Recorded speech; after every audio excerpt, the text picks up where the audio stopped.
Hey, everybody. Hey, everybody. Happy Tuesday. Welcome, Victoria. I am so happy to have you here. I'm glad to be here. This is always fun and exciting because we always talk about meaningful topics that I think sometimes we don't hear much about um, in life, in business, and some of the real talk that we need to kind of have here. Um, How you doing? I'm doing good. I'm doing really good. Um, Last week was a tough week. Last week was a really rough week, and this week is much better. I'm running around in circle doing all the business things. I'm getting a lot of stuff done, but you know, there's a certain amount of grind involved in setting up and doing a lot of operations and whatnot, and setting up the original processes of how I want certain things to work in my business. We're redoing and revamping a lot of things, and it's actually brought me around to a topic tonight that you suggested, which is doing business with friends and family. You know, Well, and the joke used to be when I practiced law, family law, that they don't call it family law for nothing. It's cousin Joey, sister Susie. Everybody wants some law talk. mm-hmm. That that can be very difficult, especially when you have to say no or say that's a bad idea or have to say, and my fee is. And when we talk about doing business with friends and family, it's especially for women, it's very hard to not say, okay, well, here, you're my friend, so gratis. And business is business. Friendship might. Yep. Well, and it's not just like gratis, but like people want discounts or special considerations, or they want to jump the queue. Mhm. One of the things that we have in my business, because we do websites, there's a queue. And as people come in and they give us their deposits and we gather their information, we move them along through the production process, right? We have to get their questionnaire, we have to get their copy written, we have to get their layouts done. And, each process along the way, we have, work that has to happen. And so, one of the things that I have learned is every time I break my own rules on this, it doesn't go well. We have to have all of the information that we need in order to go to the next step and then go to the next step. So we need to create all of the content and get all the products before we start creating the website. Understandably, though, and I have to jump in, there are going to be emergencies. Somebody's going to call you and say, my website has crashed and I'm out of business. Right. Um, that's a different story. Mm-hmm. And But at the those same time, clients, people still have to pay. If mm-hmm. they want your time. If you have to shove somebody out of line, Yeah, somebody's going to pay to get in line. And that isn't being a mercenary. That's called the price of doing business. absolutely. But but if but I've had people that are like, oh, well, can't you just do my stuff now? And I'm like, well, no, this other person over here has been waiting for 3 weeks. I'm getting them in the order that they come in the order of priority, in the order of emergence, right? Mhm. And based on when we promise you that you're getting your stuff. Now, I mean, there are times where we have a little bit longer wait and we're in the process of hiring and training people so that we can move faster. But, it's really interesting dealing with family and friends because a lot of times they want stuff super inexpensive and they don't understand that it's not like building a Word document. Well, and you're also going to be the first person they call if something goes wrong and blame you. And that's not disparaging your family because I don't know them. I mean, I know No, some of your family, and you're not disparaging mine. But the reality is, family feels a certain closeness that they can yell at you. They can mm-hmm. be mad Yeah, at you. And that's Mhm. business. Learning about doing business with family and friends. I hired a friend many, many years ago to do bookkeeping, keeping track of the hours that the lawyers were, their billing, doing the billing of the lawyers, like typing it in. Spent 2 hours in court with Sally Sue, reviewed custody documents. Blah, blah, blah. I created a job. I had a friend who needed a job, and I created a job. And I explained to her that I was purchasing software sometime in the next year, and that this job would be no longer available because the lawyers would be entering in their own time as they went. I found that we were losing a lot of time because they weren't doing it as they go. They were, at the end of the week, I got to put my time together, because what did they care? They were getting paid whether I was or not. And this was a friend. I mean, this was a friend that we had traveled all over the world with, friends we had been friends with for a long time. And I had said, literally, by the end of this year, the software is coming. I bet I said it 10 times. So it wasn't at the end of the year. It was about a year and a half later. It was like a year and 8 months, whatever. And I called her and I said, okay, the software is coming and it will be here in 60 days. I'm giving you fair warning. Mm-hmm. She called me, reamed me out that if I were any kind of friend, I would have come to her house to explain that her job was going away. And I'm thinking, Mother of God, I've been explaining it to you for a year and a half, telling you, it's going to be. That was it. They never talked to us again. And I thought, you know what? That's what happens when you do business with family and friends. And you never know what people are thinking. And especially when it comes to money, because you're asking for, your billable rate is 300 an hour, 500 an hour, whatever it is. So people automatically assume you're a gazillionaire, not thinking that, gee, out of that 250, 300 an hour, there are 10 people on the payroll, plus rent, plus the light bill, plus malpractice insurance. And that never crosses their mind. And this is the peril of doing business with family and friends. Well, and even, people in general. I've had, comments, oh, well, you've got kids in college. Oh, well, you've got a kid in boarding school. Oh, well, you've got this. And the answer is, and that's why I work so hard. So right, exactly. My kids to college. That's why I get out of bed in the morning. Well, and I mean, I had the same comment, made. I've had the same comments made. It's actually been less since I've been an entrepreneur, to be fair. But I had a lot of these comments made when I was working in corporate. Oh, well, you have a nanny. Well, yeah, I had 2 kids and I was working full time. It was actually cheaper by a lot than daycare. Oh, well, you live in this neighborhood. Well, you don't have any idea how much I actually paid for my house. It's none of your business. And there's a lot of people who make those comments, and it's like, well, where are you coming from? I mean, how is this okay? Schadenfreude, word of the day. Yeah, and that's the problem. Exactly. And and then there's the importance of contracts in this whole thing.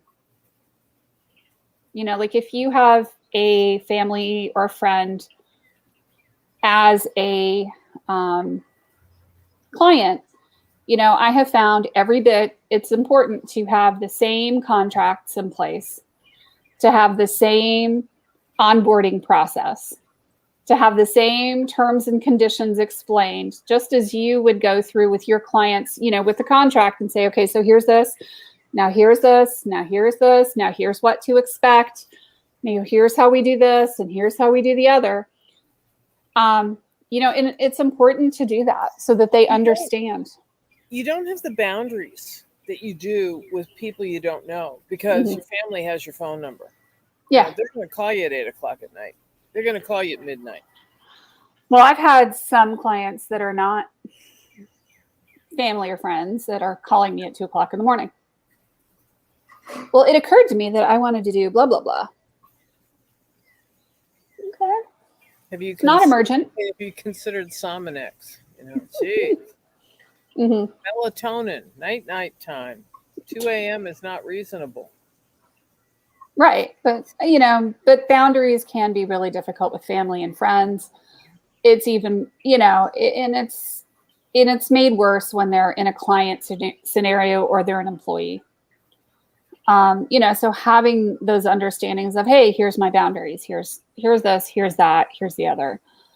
And it's important. And I do hire friends in my business. I invest in people a lot, but it's really understanding the boundaries and the time. Like, here's where I'm working, here's where I'm not working. If it's not an emergency, I don't want to be called on Saturday any more than you do. That's fair. Mm-hmm. So I'm reaching over to my ankle because there's something on my ankle. And I realize it's the mashed potatoes that when I put them in the KitchenAid mixer and turned it on too high, and they went flying all over the kitchen like Lucy and Ethel. The dogs lined up to eat all the mashed potatoes that were on the cabinets and on the carpet. But that's what dogs are for, right? Yep. Noticed it's on me. Noticed it's on my pants. Noticed it's on my ankle. Mm-hmm. Just a segue from our serious topic. It's like an excellent form of skincare, right? That's right. I figure, I'm having a potato facial or a potato. And here's the reality of life. It's not a real day unless you have managed to pour something down the front of your shirt. Or for me, saving snacks for later because I'm rather large chested. Dropping things down the front of my shirt is like de rigueur. If it's not happening, are you really living? Hey, and then you can find it later, And preferably like in a client scenario. My personal favorite. You're trying to be all professional and buttoned up and poised, and you drop things, and you're like, and I really can't go fishing for that. Jeez. Raise your hand if you've ever done that, right? Yeah, me too. I mean, this is life and business and all of it happening. Trying to stay professional while wearing mashed potatoes on your pants. Right, and as long as you don't see them on my shirt, I guess I'm good tonight.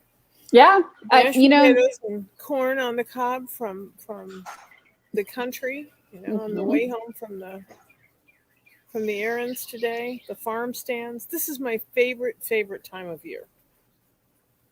Just peaches and blueberries and corn on the cob and just thunderstorms, and it's just fabulous. Now, last week I made peach cobbler using Paula Dean's recipe. The butter queen of the South. Yes, it has just a pat of butter in it, where a pat is a stick. Yeah. Mm-hmm. Peach cobbler. Yeah, welcome to the South. But this is part of like life and business, and yes, you have to have fun along the way. You have to do and be yourself and really, live. And life's short. It is too short. This is the top of the fourth quarter for me. So I'm trying to live every day. And I'm enjoying it. I'm doing more of what I wanted to do. I talked to one of my closest friends today, and he's unhappy. And he's unhappy because he works all the time, but he doesn't know how to do this any other way. This is just the way he's wired, the work ethic. You're not a good person unless you're earning for the family kind of thing. You're not slugging it all out. And at the same time, he's very tired of it. And he's ready to retire, and he can retire, but he doesn't know how. And I think that's very interesting. I think it's painful to watch. People are at their wits' ends.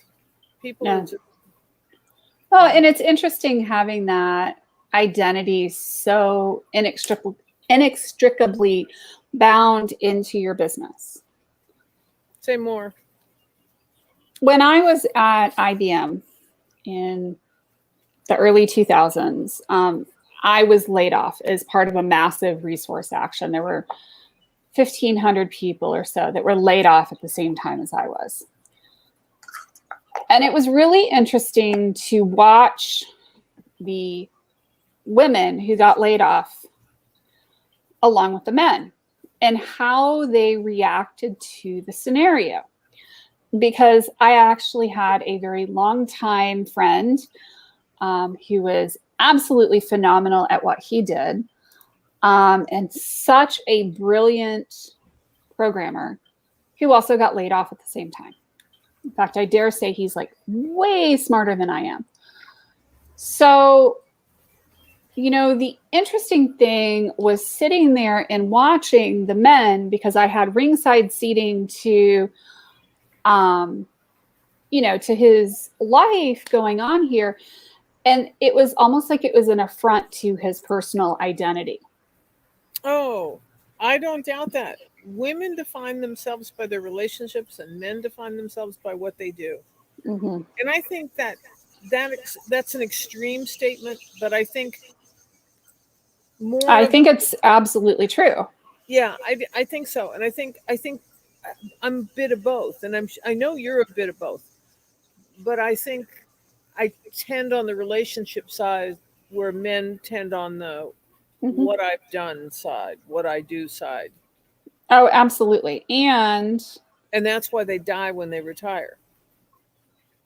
Some of them, yeah. Or they sit in a chair and they just curl up into a ball like my dad did or my father-in-law did, and just decline. It's really interesting because, yeah, there's this like piece of the identity that is totally wound up into the job, into that identity that is what you do for a living. So it can be hard to separate from that. I think my husband is actually really good about being kind of separate from that. I mean, he loves what he does.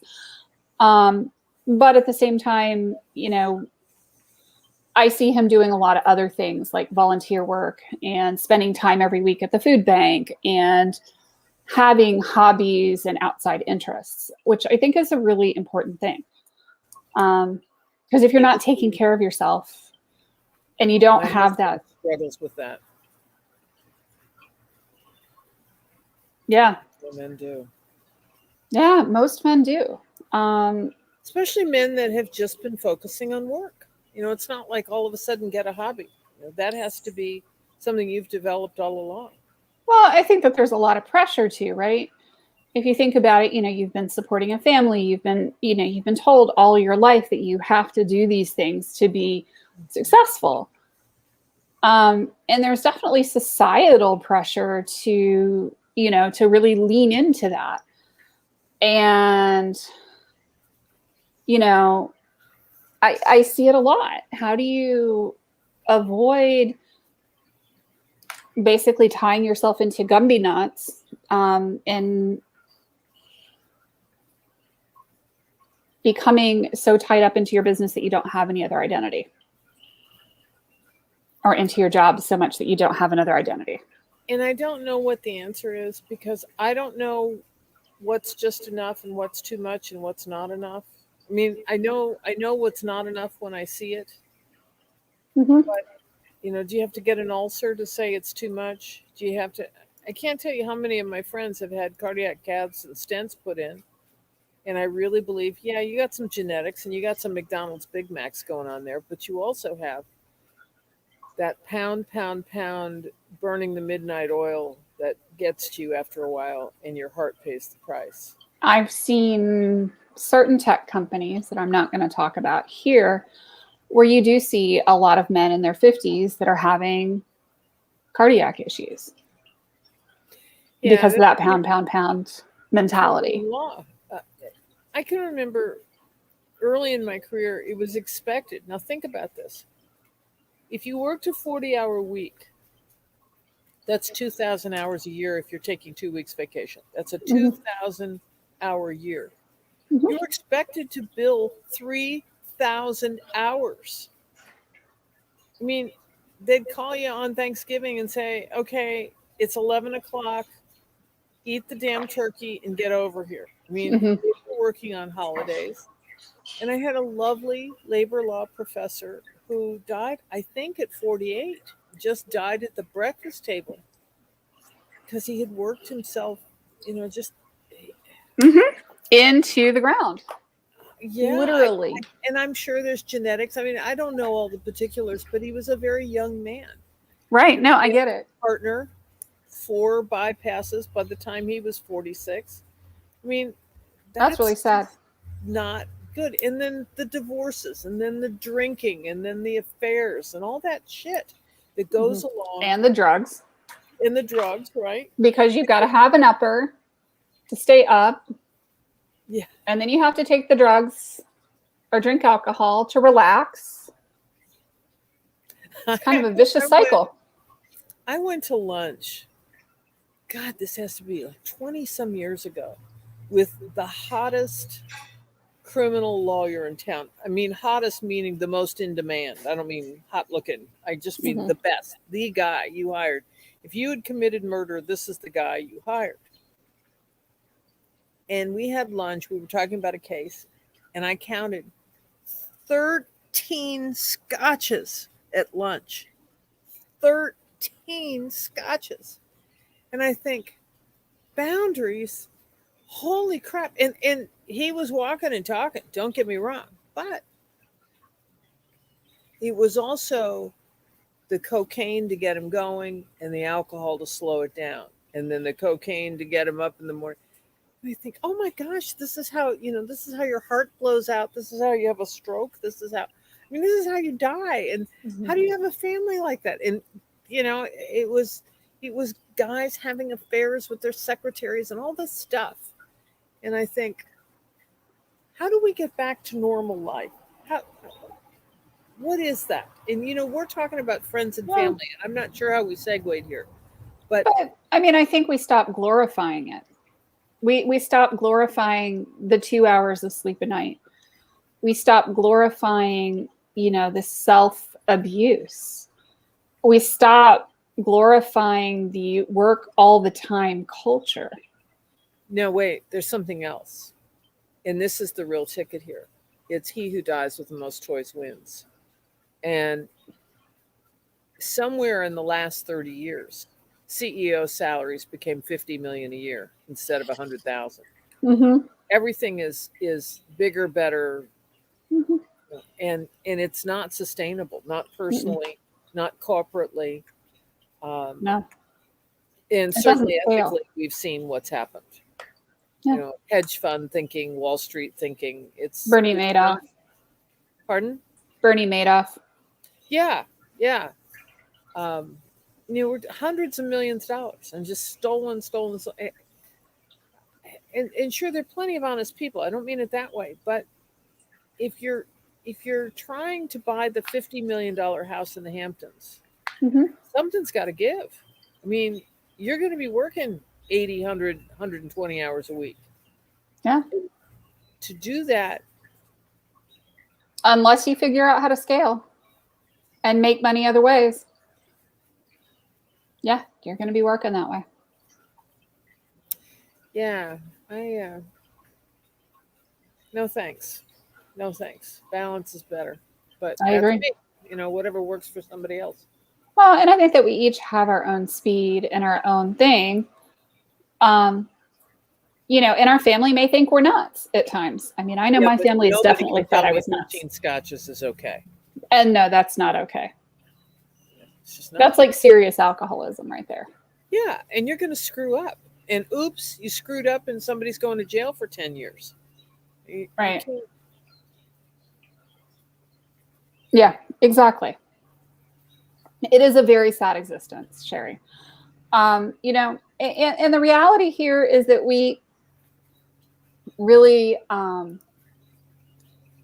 focus on that balance in family and friends and taking good care of ourselves.